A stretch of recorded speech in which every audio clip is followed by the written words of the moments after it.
Aire de Turismo es tu tarjeta de embarque.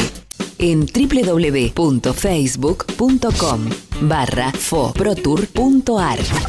Las experiencias turísticas que marcan tendencia, los servicios, la gastronomía, la calidad, los destinos y sus atractivos. El marketing y las marcas que enamoran. Compartimos con vos las novedades de la profesión turística. Aire de Turismo. Conduce Adriana Romero. Producción Gonzalo Navarro.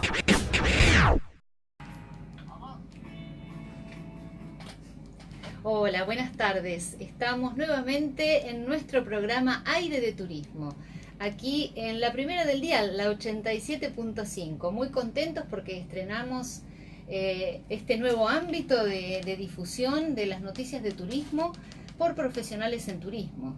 Gente que trabaja en el medio, licenciados, técnicos, guías de turismo, a quienes vamos a estar permanentemente invitando para que nos cuenten sus experiencias, nos cuenten cómo está el mercado, qué es lo que el turista busca en la ciudad de Buenos Aires, en la Argentina.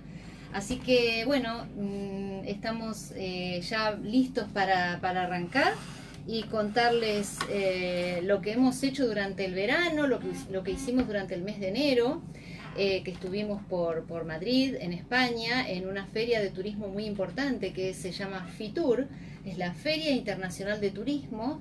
Les vamos a estar contando con quiénes hablamos, qué reuniones mantuvimos con colegas de España, de Portugal, de Costa Rica y de otros países, y a qué acuerdos llegamos, cuáles son los proyectos que surgen en cada uno de estos encuentros de profesionales en turismo, tanto en Argentina como en otros países.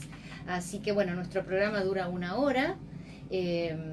Lo vamos a llevar a cabo con nuestro operador, que se llama Juan, a quien saludamos, hola. Y quien está a cargo de la producción es Gonzalo Navarro, como veníamos ya desde en otras radios, ¿no? Recorriendo este camino de Aire de Turismo. Bien, entonces, antes de que llegue, y esperemos que llegue, nuestra invitada de hoy, con quien tenemos muchísimas cosas para conversar, vamos entonces a abordar nuestras andanzas por FITUR, por la Feria de Turismo. Para que se den una idea de lo grande que es esta feria, estuvimos buscando números, porque ustedes seguramente deben conocer la feria de turismo que se hace en Argentina, en la rural, que se hace en octubre todos los años, que se llama FIT. Bueno, FITUR, que es la que se hace en España, es como, no sé, 10 veces más grande quizás, por ahí estoy exagerando, pero para tener una noción exacta, estuvimos buscando algunos números y, por ejemplo, ¿no?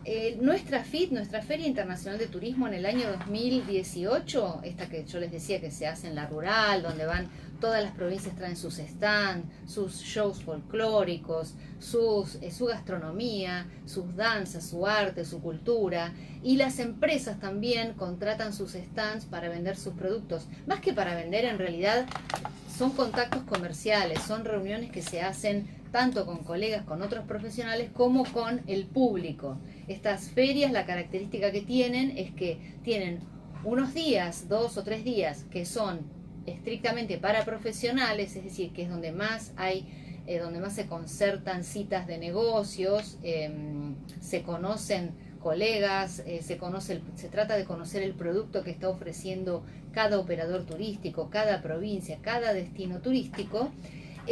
Eso es, digamos, ese sería el aspecto estrictamente profesional, pero estas ferias también tienen un gran atractivo en el público en general. Entonces tienen 2 días para público, que por lo general se trata de que coincidan, que sea un fin de semana. Ustedes habrán pasado por la rural y habrán visto FIT y las colas de gente para entrar, porque bueno, la gente que tiene en un lugar concentrada toda la oferta turística, tanto de empresas como de destinos, tanto municipios como provincias y países, porque vienen de otros países. Bueno, pero entonces, en cuanto a visitantes en general, la Feria Internacional de Turismo de Buenos Aires el año pasado tuvo 99.207 visitantes. de los cuales 66.000 y pico eran público en general y 32.000 profesionales. En cambio, Fitur, la que se hace en Madrid todos los enero de cada año es la cita obligada porque es la feria de habla hispana más grande del mundo. Se hace en Madrid, este año fue del 23 al 27 de enero, tuvo 253.000 visitantes, de los cuales 142.000 y pico eran profesionales. Como les decía, la gente, los profesionales, los empresarios, los agentes de viajes, los operadores turísticos, las líneas aéreas, los guías de turismo, acuerdan citas, se encuentran e intercambian ideas e información acerca de sus productos. En cuanto a citas acordadas, FIT, la Feria Argentina, tuvo 4.000, poco más, 4.084. Fitur, en cambio, tuvo casi 50.000. O sea que se dan cuenta, entonces, la diferencia en las dimensiones. Yo esta vez fui por primera vez con una colega de Argentina que no había ido nunca a la Feria de Turismo de Madrid y ella quedó impresionada porque son aproximadamente 10 pabellones de una gran superficie donde hay distintos stands, ¿no? La Argentina tiene un stand que comparte con toda Iberoamérica, entonces uno entra y está gigantesco el stand de México, que yo siempre digo que lo tapa un poco el de Argentina, porque cuando uno entra al pabellón está el stand de México que es sumamente colorido, tiene ese eslogan con tantos colores y es enorme. México es un destino turístico de suma importancia y siempre detrás está el de Argentina, que queda como en el medio, y resulta que nuestros colores siempre son el celeste, el blanco, el turquesa, queda como medio, digamos, apagado al lado del furor de todos los vecinos de Iberoamérica y de Centroamérica, de los países de Caribe, que son muy coloridos, que tienen siempre mucha música. Pero eso es la marca de Argentina. La marca de Argentina es el color celeste, es la letra A con un círculo. La gente que va al stand de Argentina siempre está buscando, me dijeron 3 cosas, estábamos hablando con unos colegas. Argentina es, unos colegas portugueses de Costa Rica, dijeron, Argentina es tango, vino y carne, ¿no? Porque uno dice, no, pero Argentina son los parques nacionales. Sí, es verdad, son los parques nacionales, tenemos muchísimo turismo cultural también, pero lo que el turista extranjero más busca son esos tres elementos que son muy identitarios para la Argentina. Bien, les estaba comentando entonces las cifras. Los españoles son muy buenos midiendo, porque ellos miden el impacto económico de Fitur. 325 millones de euros es lo que se mide en cuanto a el gasto que produce la gente que contrata stands, la gente que viaja a España. Nosotros modestamente contribuimos porque nos pagamos el pasaje para llegar, pagamos el alojamiento, producimos gasto, que es lo que más le interesa al destino turístico, que el turista deje moneda, digamos, divisas. Bien, en cuanto a la cantidad de expositores, la Feria Internacional de Turismo de la Argentina tuvo en 2018 1.614 expositores y Fitur tuvo 11.373 expositores entre empresas, países y regiones. Así que imagínense, ¿no?, lo que es recorrer toda esa cantidad de stands y de contactos comerciales que se pueden hacer.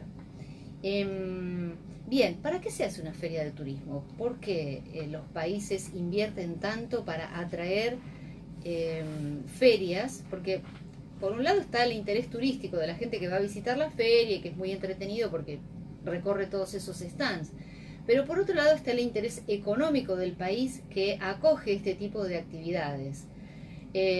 ¿Por qué se hace? Bueno, porque en el mundo de los negocios es muy importante el contactar, para eso sirven estas ferias, para posicionar las marcas, para reafirmar la identidad turística de un país, para concretar negocios en menor medida, porque estos atributos que les decía recién, los entrevistados decían que sí, más o menos el 99-98% contactar, posicionar, reafirmar. Ahora, en cuanto a la concreción de negocios, baja un poco porque el 72% son los que dicen haber concretado negocios durante la feria.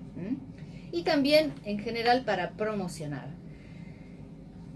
¿De qué superficie estamos hablando cuando recorremos estos lugares? En el caso de la Argentina son casi 35.000 metros cuadrados, ahí en la rural.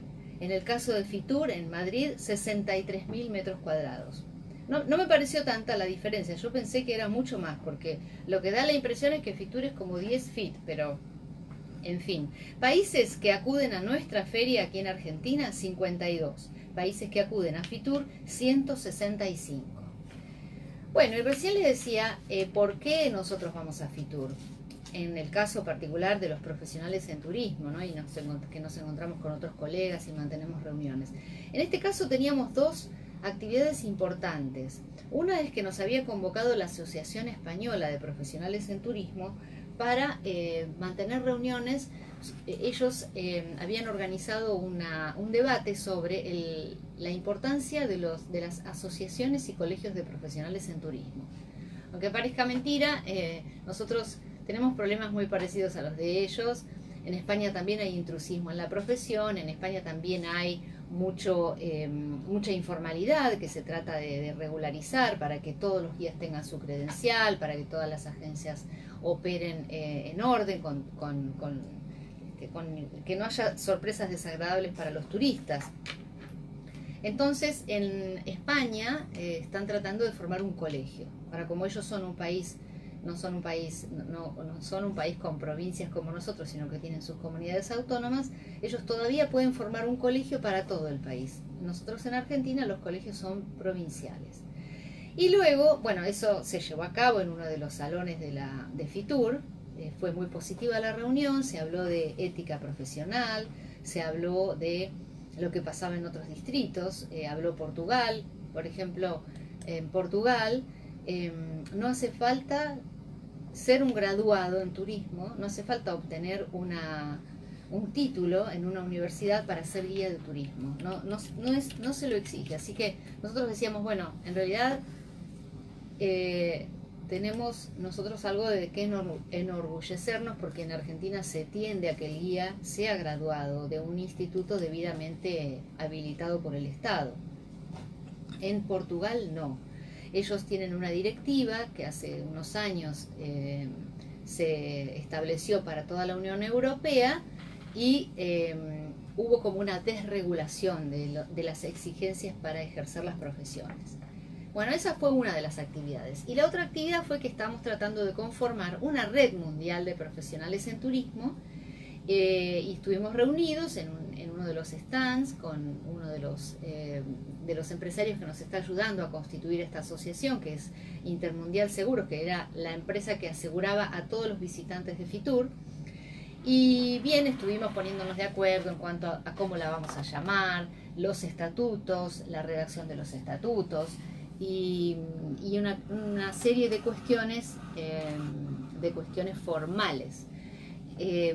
Viajé, les decía, con una querida colega que se llama Elizabeth Boca, a quien le mandamos muchos saludos, porque ella hoy estaba regresando, ella ya estaba en Villa Carlos Paz, en la ciudad donde ella trabaja, pero ella, bueno, asistió a toda la feria, compartimos todas las actividades, fue muy enriquecedor para ambas. Así que, bueno, bienvenida Elizabeth, bienvenida al mundo argentino del turismo, ¿no? Y se terminaron las vacaciones. Porque ella se tomó unos días después de Fitur. Bien, entonces estuvimos, como se dice, sacándole el jugo a esta Fitur que nos sirve para encontrarnos con tantos queridos colegas todos los años. Y bueno, me anoté algunas cuestiones que quería contarles que me llamaron la atención este año. Por ejemplo, siempre es un problema comer en la feria. Imagínense la cantidad de gente que hay y no hay suficientes restaurantes para todos. Entonces se formaban largas colas siempre para comer. Y este año nos sorprendió porque fue como el año de los food trucks, digo yo, ¿no? Porque han acordado que entren food trucks, y cada food truck ofrecía, bueno, en España había un food truck que ofrecía paella, otro que ofrecía un tapeo, y algo que nos puso muy contentos, y en realidad uno de los días comimos ahí, es que hay un argentino, digamos, hay un emprendimiento argentino, ya pasa de ser un emprendimiento porque es bastante importante, ya están en Barcelona y ahora estaban desembarcando en Madrid, las típicas empanadas argentinas, ¿no? En Fitur. Con mucho orgullo, mucha alegría, debo decir que se formaba mucha cola también para probar las empanadas, que tenían un estilo como algunas de acá, que es una marca muy conocida que tiene que ver con el repulgue, que ahora se llaman de otra manera. Bueno, son bastante parecidas a esas y con una cantidad, una variedad bastante importante de gustos y muy ingeniosa la forma en que las venden, porque obviamente tienen un camión distribuidor, pero que todo el tiempo les estaba llevando empanadas y las calentaban en unos aparatos eléctricos muy eficientes que mantenían perfectamente el calor. Y bueno, toda una novedad. Entonces le preguntamos a la vendedora y nos contó que sí, que era de dueños argentinos, que ya estaban establecidos en Barcelona. Se llaman Las Moons, estas empanadas, y que ahora estaban desembarcando en Madrid. Bueno, anécdota 1, entonces, food trucks y empanadas.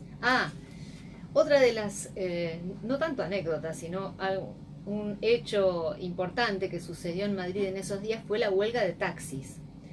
Como se dice, nos agarró la huelga de taxis en Madrid, y la verdad es que a mí no me afectó, y estábamos con Elizabeth y nos manejábamos muy bien en el metro, pero sí, lo que pasaba era que a veces los taxistas hacían sentadas a la salida del metro, o alguna manifestación intentando cortar, pero nunca llegaron a cortar los accesos de Fitur.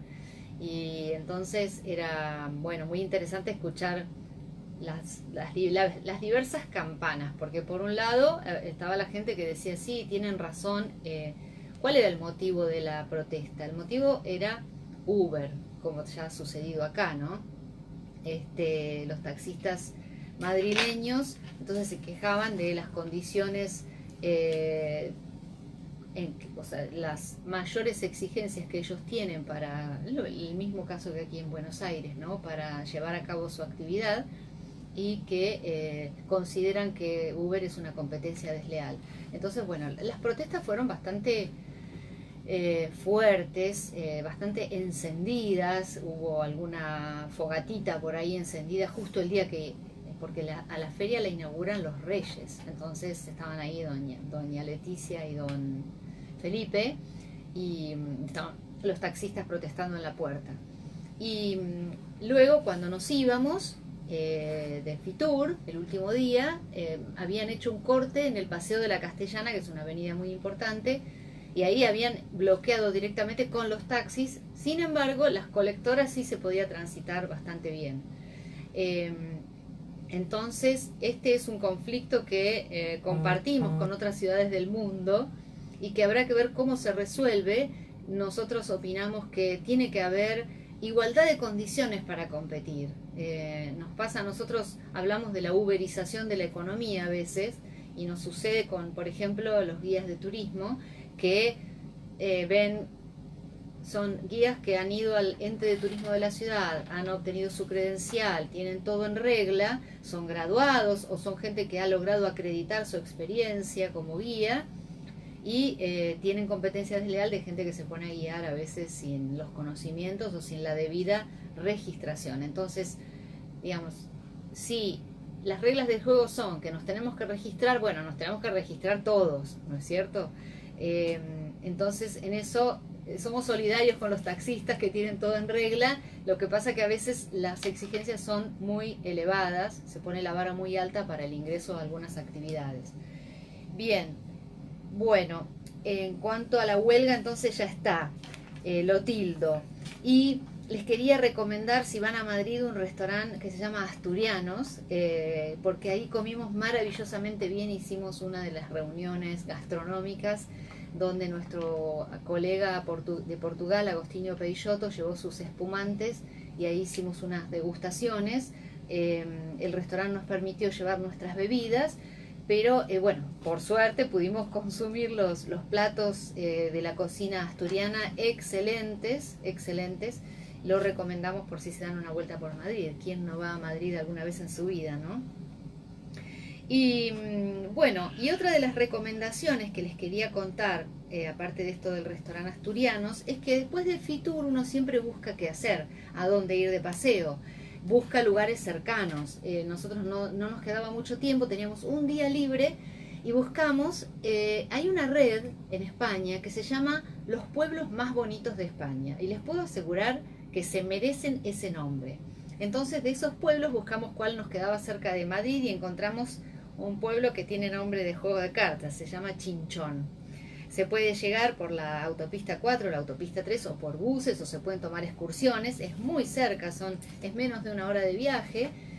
Y el pueblo es precioso, tiene una plaza mayor toda rodeada de casas de solamente 1 o 2 plantas, muy típicas del siglo XIX, antes del siglo, o sea, son precedentes, siglo XVII, XVIII, muy bien conservados. Se puede comer ahí, estaba lleno de mesas y por suerte nos tocó un día muy soleado y pudimos disfrutar del solcito que veníamos de un Madrid que nos tenía con el frío bastante, digamos, abrigados. Ahí nos pudimos quedar en mangas de camisa, tomar un poco de sol y disfrutar los platos típicos del lugar. Así que lo disfrutamos muchísimo, se los recomiendo, tanto ese como cualquier otro de los pueblos de la red de los pueblos más bonitos de España, realmente para recomendar. Ahí me está haciendo señas Juan. Juan, ¿me queda para hacer un pequeño comentario más? Uno más, sí. Tengo autorización para contarles que en los pasillos de Fitur pude conversar con Carlos Bogeler, que es un profesional. El Foro de Profesionales en Turismo, Asociación Civil, auspicia Aire de Turismo. Entra a nuestro sitio y consulta los beneficios de asociarte a la comunidad de profesionales graduados en turismo número 1 de la Argentina. www.profenturismo.org.ar. Guías, técnicos y licenciados en turismo de todo el país. Capacitate con profesionales en nuestro campus virtual, Foro Educ. Calidad, enoturismo, guía de sitio, planificación, emprendedurismo y más. Escribinos a foroeduc@profenturismo.org.ar o llamanos al teléfono de la web.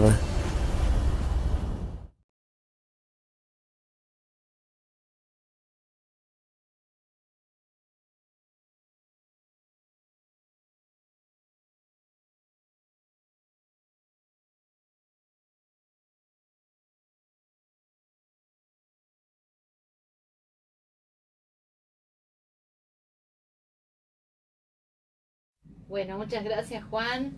Ya está con nosotros la invitada, a quien le agradecemos muchísimo haberse tomado la molestia de llegar hasta la radio, hasta la primera del dial. Es la doctora Nilda Ferreira. Ella es la prosecretaria de la Asociación Sarmientina, una asociación muy querida. Así que bueno, bienvenida Nilda. Muchas gracias, la verdad un gusto estar en un ámbito tan, para mí como sarmientina, que tiene mucho que ver con la historia de Sarmiento. Así es que, como ha sido un curioso en tantos aspectos, un innovador en otros tantos, el ejército ha sido para Sarmiento fundamental en su vida. Así es que es un gusto y un honor poder estar compartiendo esta tarde con ustedes. Bueno, muchísimas gracias, Nilda. Mira, nosotros queremos preguntarte muchas cosas. La verdad que no nos va a alcanzar el tiempo, ya lo sabemos, pero no importa porque seguramente vas a venir todas las veces que te invitemos. Pero en principio preguntarte por las actividades de la asociación y si hay alguna fecha ahora importante que haya para celebrar a Sarmiento, para rendirle homenaje. Sí, estamos transcurriendo los 150 años de la presidencia de Sarmiento, de la fructífera presidencia de Sarmiento, y próximos ahora el 15 de febrero a celebrar el 208 aniversario del natalicio de Sarmiento. La Asociación Sarmientina fue fundada por un grupo de sanjuaninos nostálgicos de su tierra y de su prócer hace ya 75 años. Y la actividad que tenemos aquí en la ciudad de Buenos Aires, naturalmente, es la difusión de la obra de Sarmiento, la celebración de efemérides, colaboramos con muchas escuelas, hemos organizado concursos tanto para docentes como para alumnos, en fin, mostrar a la sociedad ese Sarmiento que no siempre se muestra. Esa es la tarea de la asociación. Y en este próximo acto del 15 de febrero lo hacemos en forma conjunta con el Colegio Militar de la Nación. El acto se hace en la intersección de la Avenida del Libertador y Avenida Sarmiento en Palermo, donde está el monumento a Sarmiento, obra de Rodin, que es hermoso el sitio y el monumento. Bueno, y en esa oportunidad el director del Colegio Militar de la Nación no solo va a dar un discurso, sino van a descubrir una placa por los 150 años también de la creación del Colegio Militar, a instancias naturalmente del presidente Sarmiento. Así que para nosotros es muy significativo el acto, y dentro de estos 150 años estamos haciendo diversas actividades, así es que también les vamos a pedir a ustedes que nos ayuden en esa difusión. Sí, es muy importante porque a veces la gente no se entera y después te dicen, ay, cómo me hubiera gustado ir, y sobre todo cuando hay niños también, porque hay que acercar a los niños a la figura de Sarmiento, que tiene ese gesto tan adusto en todas las fotos, que hay fotos de Sarmiento y en todos los bustos y las imágenes escolares, y que sin embargo sentó tanta base, ¿no? Los fundamentos que dejó, que hoy en día persiste, pese a todos los avatares de nuestro país. La educación todavía, puede pasar por muchas crisis, pero hay mucho para rescatar, y eso gracias a las buenas bases que dejó Sarmiento, ¿no? Tal cual. Y detrás de esa figura que vos dices adusta, es cierto, y ese ceño fruncido, el hombre tenía mucho carácter y tenía sus estallidos de cólera. Era un cuyano alborotador, ¿no? Totalmente. Pero también era un hombre muy divertido y que no solo sentó las bases institucionales de la Argentina y le dio la herramienta igualadora de la educación popular para que todos se educaran, sino que tuvo miradas muy especiales y muy innovadoras para la época. Por ejemplo, considerar que el teatro era una herramienta de educación, los museos eran herramientas de educación, las bibliotecas. Mira, el fin de semana unos amigos fueron a Tigre y visitaron, creo, o pasaron por el museo, por la casa museo. Así es. Y eran dos amigas inglesas, y entonces les explicábamos quién había sido Sarmiento, y lo que primero se me ocurrió decirles es ahead of his time. O sea, fue un hombre adelantado a su época, porque a lo que me venía a la mente era su visión, su actitud hacia la mujer, que también era atípica para su época, ¿no? Era bastante defensor y feminista. Sí, fue el primero que puso a una mujer, que en este caso Juana Manso, en un cargo importante cuando fue presidente. Y la frase de él, que es muy recordada y dice mucho, decía: puede medirse el grado de civilización de un pueblo por la posición social de sus mujeres. Bien. Y con respecto a Juana Manso, que fue tan atacada porque era una mujer incorrecta para la época, porque era una intelectual, porque era obesa, se la marginaba, porque se había separado de su esposo. Entonces tuvo muchos desplantes de la sociedad porteña, Juana Manso, y él tenía una forma muy graciosa de referirse a ella. Decía que Juana Manso era el único hombre que entendía su proyecto educativo. Es decir, que tan revolucionaria como él, ¿no? Entonces, en materia de género también se consideraba una par. Una par, exactamente. O sea, que la elevaba de rango, porque la verdad que la pobre tuvo que sufrir bastante los avatares de su tiempo. Y esa mirada de Sarmiento, justamente donde se hace el homenaje ahora en Palermo. Que eso ¿Recordanos entonces el día y la hora? Sí, 15 de febrero, o sea, el próximo viernes 15 a las 10:30, en la intersección de la Avenida del Libertador y Sarmiento. Ahí donde está el busto del prócer, la escultura de Rodin. Cuando uno pasa por Palermo, se da cuenta que la obra de Sarmiento sigue absolutamente viva y vigente, porque él crea ese lugar que había sido la estancia de Rosas. Es decir, lo que había sido un sitio privado, él quiere convertirlo en un parque público. Decía que donde no haya patricios ni plebeyos, donde toda la gente lo disfrute por igual, con obras de arte, era muy enamorado del arte y la naturaleza, con flores y plantas, y es lo que es Palermo en la actualidad, esos parques que tanto disfrutamos. Y en una carta que le escribe a un amigo, hace esta especie de vaticinio que a mí hasta el día de hoy me emociona mucho, porque dice que los médicos de Buenos Aires van a recetarle a las señoras centradas en kilos y a sus hijas dar una vuelta por la avenida Casares, es donde están los lagos de Palermo. La gente sigue corriendo ahí y sigue poniéndose en forma. Fíjate qué visión. Sarmiento lo vio en el siglo XIX. Excelente. Es decir que cuando muchas veces injustamente se habla de un Sarmiento elitista, en realidad toda su obra, si uno la analiza, está destinada a los que menos tenían. Sí. El acceso a la educación, el acceso a las bibliotecas, sí, es muy injusto, acceso a los parques. Sí, tal cual. Es muy injusto recordar solamente alguna frase desdichada que uno a lo largo de la vida tiene muchísimas frases por que supuesto, después, como uno habla a veces sin pensar, tal cual. Y esta gente, este verbo rágico Sarmiento, que además dejó tanta obra escrita, así es, sí.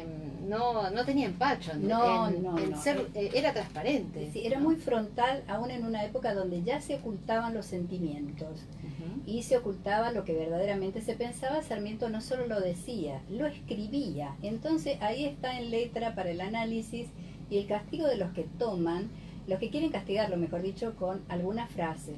Sarmiento ha escrito 52 tomos y esas no son las obras completas, porque tiempo después se han encontrado infinidad de cartas de Sarmiento. ¿Están publicadas esas cartas? Muchas de ellas están publicadas, otras están en archivos. Y son Nilda, cartas ¿la Asociación Sarmientina tiene una sede? Sí. ¿Y tienen tiene en realidad la secretaría y la sede de reunión nuestra es la Casa de Sarmiento en Buenos Aires. La Casa de la provincia que actualmente de San Juan. es la sede oficial del gobierno de San Juan. Es una casa fantástica que vale la pena conocer. Nilda no lo va a decir, pero ella es una de las responsables y empujadoras para que esa casa recuperara mucho de su digamos, de su patrimonio edilicio, ¿no? Así porque es, estaba bastante mal conservada. Sí, tenía algunas dificultades, bueno, y trabajamos bastante para ponerla en valor.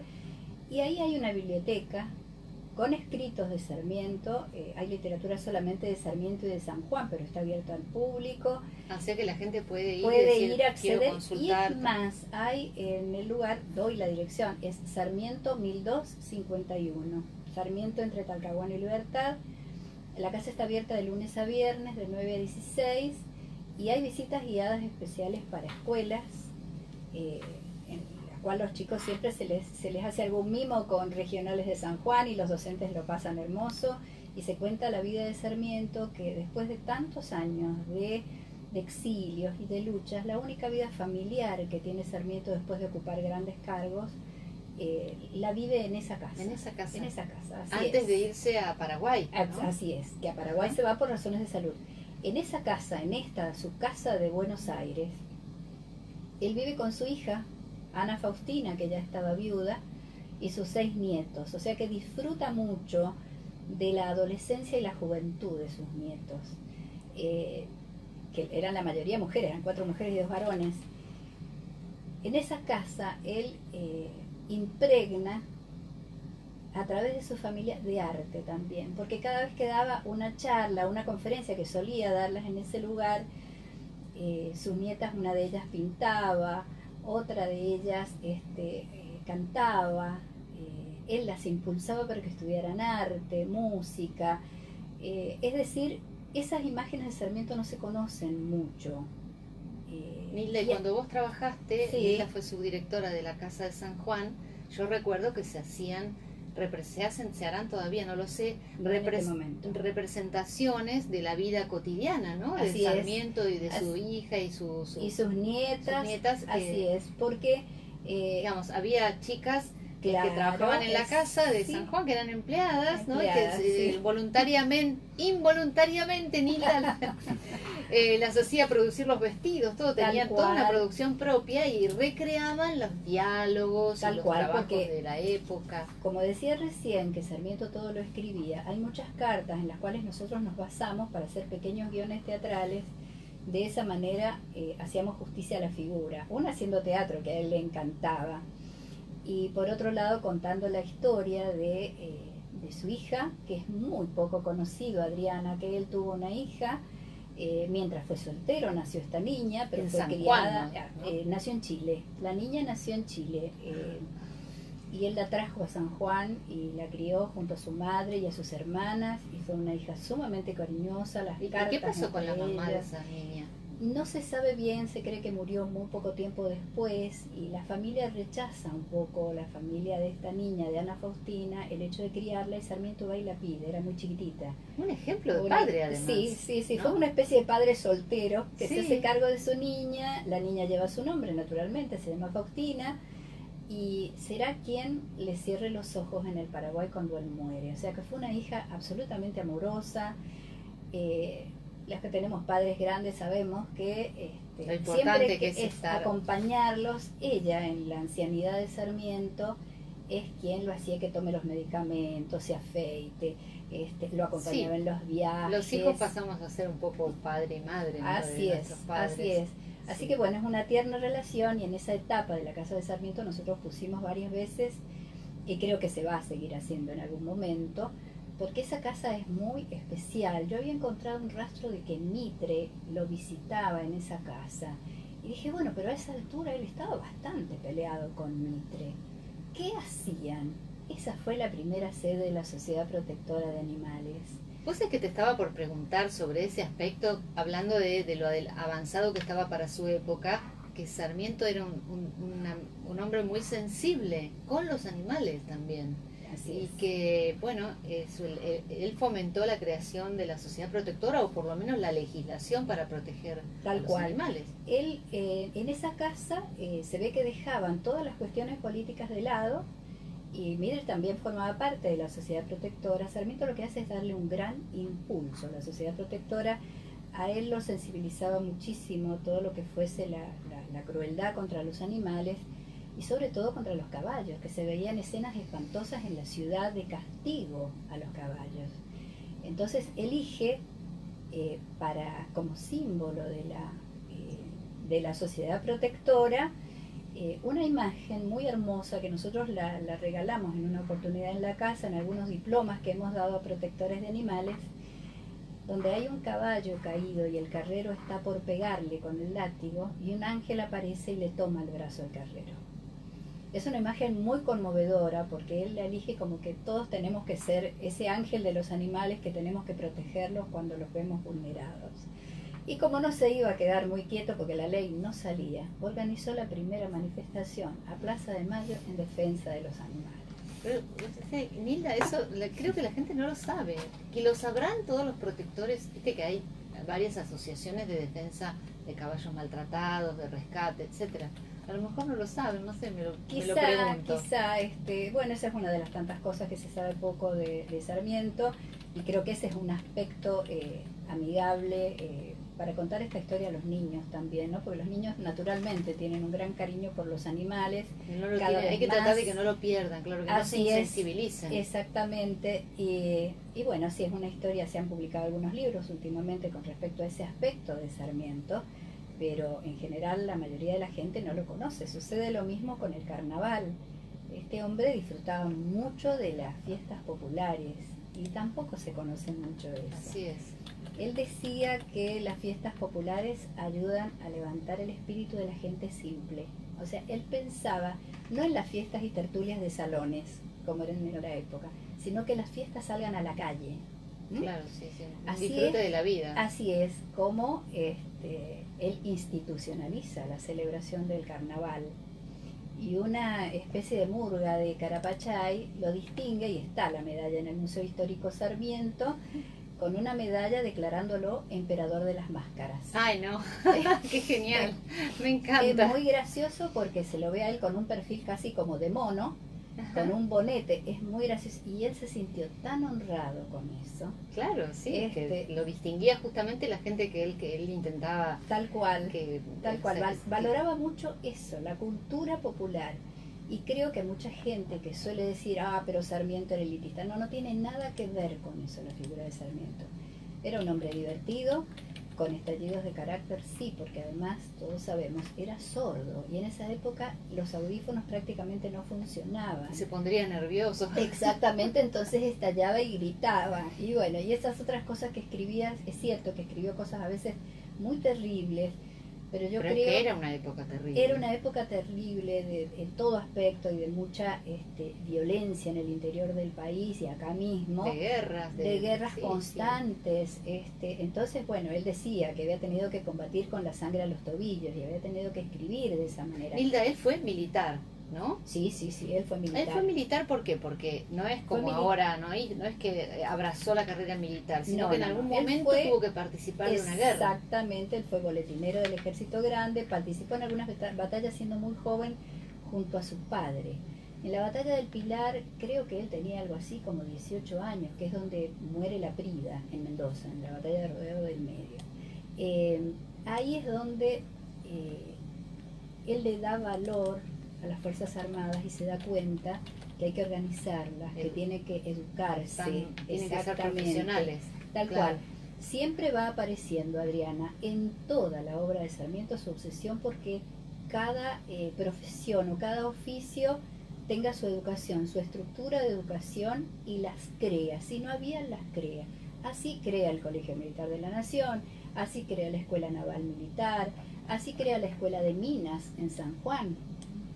Para él la mineralogía era muy importante. También la escuela de enología, ambas, la de Mendoza y la de San Juan, para mejorar la calidad de las cepas y de los vinos. Nilda, ¿es verdad que Sarmiento trajo los gorriones? A mí me parece que eso es un mito, que no es verdad. Un mito. Es un ya mito. Me parecía, porque le quieren echar la culpa de una plaga. Exactamente, porque naturalmente él, es cierto que de todo lo que veía en el exterior que pudiese ser útil y que trajera progreso, traía. Contaminación por especies, se llama eso. No, y yo quiero relacionar a Sarmiento con el turismo, porque si no parece que es un programa de turismo, porque estamos hablando de Sarmiento, pero recuerdo que hace unos cuantos años habían hecho una encuesta en la provincia de San Juan, y los argentinos que visitaban San Juan, la imagen más fuerte de San Juan que tenía era a Sarmiento y la casa natal. Tal cual. ¿Eso sigue siendo así? ¿No sabes si lo tienen medido? Sí. Yo no sé si lo tienen medido, pero sí es el museo de San Juan. San Juan tiene muy buenos museos, por ejemplo, de paleontología, de arqueología, pero la casa natal de Sarmiento es una especie de... como la casa de Tucumán. Distinguida, claro, exactamente. La gente va a conocer ese lugar maravilloso, que fue el primer monumento histórico nacional. Es decir, que tiene un arraigo cultural y patrimonial muy importante, y es una casa que levanta su mamá a puro pulmón. Es una casa levantada por una mujer. La madre de Sarmiento, doña Paula, levanta esa casa con el esfuerzo de su trabajo en el telar. Tejía una vara de lienzo, una vara de una tela de la... Es totalmente cierto, sotanas. Eso no es un mito, es así como nos lo contaban en la escuela. Tal cual, tejía para hacer los hábitos de los frailes, y con eso iba levantando su casa. Y con respecto al turismo, es muy gracioso porque si uno indaga en la vida de Sarmiento, hay eso que uno dice polifacético. Sí, en el turismo también tuvo que ver Sarmiento. Fíjate que el libro más importante que él escribe es Viajes. ¿Ah, sí? ¿Viajes? Bueno, al menos uno de los que más me gusta, porque es muy completo, Viajes. Él es muy curioso, y cuando viaja a Europa se recorre todos los museos. Lo primero que hace es ver cómo vive la gente, ir a los conciertos. Es decir, no era sino un gran curioso metiéndose en todos lados. Claro, y él no solo visita así tan, digamos, con tanto entusiasmo a Europa, sino que también él observa también la sociedad norteamericana. Por supuesto, porque él hace un viaje a Estados Unidos primero y luego va como embajador a Estados Unidos. O sea, era un gran turista. Exactamente, pero hay una cosa muy graciosa y una palabra muy graciosa que él usaba, y que eso se adapta a estos tiempos, a esta otra forma de hacer turismo. Él decía que el hombre un par de veces al año debía rusticar, es decir, volver a la vida rústica, ¿no? Y a él le encantaba Turismo eso de rural, rusticar, es el turismo inventor rural, del turismo rural. tal cual, es decir, Pues sabes que hay una gran cadena, una cadena de hoteles rústicos que se llama Rusticae, no sé si existe todavía, pero bueno, esa palabra está en la obra de Sarmiento, el rusticar, volver a la vida rústica, entrar en contacto con la naturaleza era la mejor forma de descansar. Entonces hacer observación de aves, cosa que a él le encantaba, porque tenía gran pasión por las aves.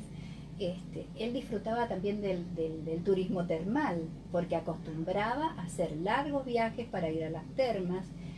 Es decir, que en la obra de él también encontramos esa necesidad de, como turista, descansar cerca de la naturaleza, claro. y observar la naturaleza.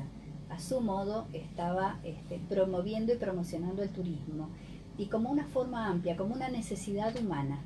Claro, la necesidad de descanso, o sea, Así es. Casi como un derecho. ¿sí? Exactamente, El o sea, le derecho al daba ese descanso. rango, claro, Ujú. que debía el hombre. Y en realidad darle contenido enriquecedor a ese descanso, que no sea el mero descanso de me siento en la tele con una cerveza. No, era acercarse a la naturaleza, Adriana. Claro, enriquecerse como persona. Tal cual. Y Milda, y la gente sigue, o sea, uno de los lugares que más pide para ir o que está, digamos, el turista que va a San Juan, sí o sí va a la casa natal, Sí, ¿no? sí. No, Es una visita, y que es más, inclusive los no sarmientinos, hasta los no sarmientinos, se emocionan mucho con la visita. con la visita, sí, porque es una casa que felizmente está muy bien conservada, Ujú. mantiene el telar de Paula, Mantiene la higuera, ¿no? mantiene la higuera histórica, y una cosa que se conoce poco también, en la época que Sarmiento fue gobernador de San Juan en 1862, esa fue la casa de gobierno, su casa, él gobernó desde su casa. Sí, porque antes no había tanta residencia de Y acá, mu- residencia de allá, Y ¿no? mucho menos en una provincia modesta como la nuestra. Claro. Sí. Milda, la gente que quiere ir a San Juan hoy en día, ¿qué tiene? ¿Un vuelo diario? Sí. ¿Tiene los bus? Tiene bus muy cómodo. ¿Hay algún día que no haya vuelo? Muy cómodo, no. Hay vuelo todos los días a San Juan. Ujú. Sabemos que próximamente entra en obras El aeropuerto. el aeropuerto de Y San la Juan. falta que hace, ¿no? Entonces, claro, por un tiempo el destino va a ser Mendoza y luego se sigue vía terrestre. Estamos muy cerquita, estamos a 2 horas de una muy buena ruta. Así es que es muy fácil poder llegar. Y bueno, y ahora en febrero, el 22 de febrero, tenemos la Fiesta Nacional del Sol, que convoca artistas nacionales, internacionales, elige la reina. Si en pueden fin. ir, no se la pierdan, es una fiesta maravillosa que se hace en un anfiteatro natural en la montaña y la gente ocupa lugares en las gradas naturales, ¿no? Así es. Todo alrededor es, bueno, una cantidad de gente. ¿Cuánta gente va más o menos a la fiesta del sol? Y en el carrusel, diríamos que es el que más convoca, aproximadamente 7.000 personas.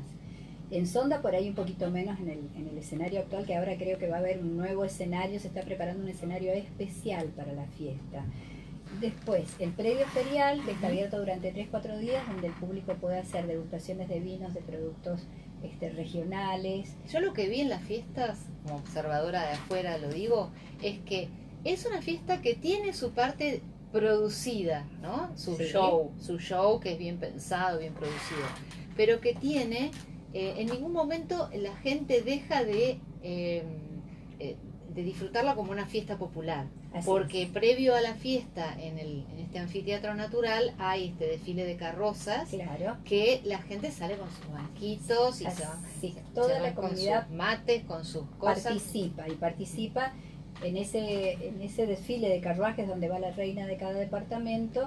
Cada departamento presenta un carruaje alegórico. Este año el gran protagonista es el calor de San Juan. Ok, claro, porque lo están promocionando. Exactamente, no solo por la temperatura, sino por la calidez de la gente, que es lo que se pone en valor.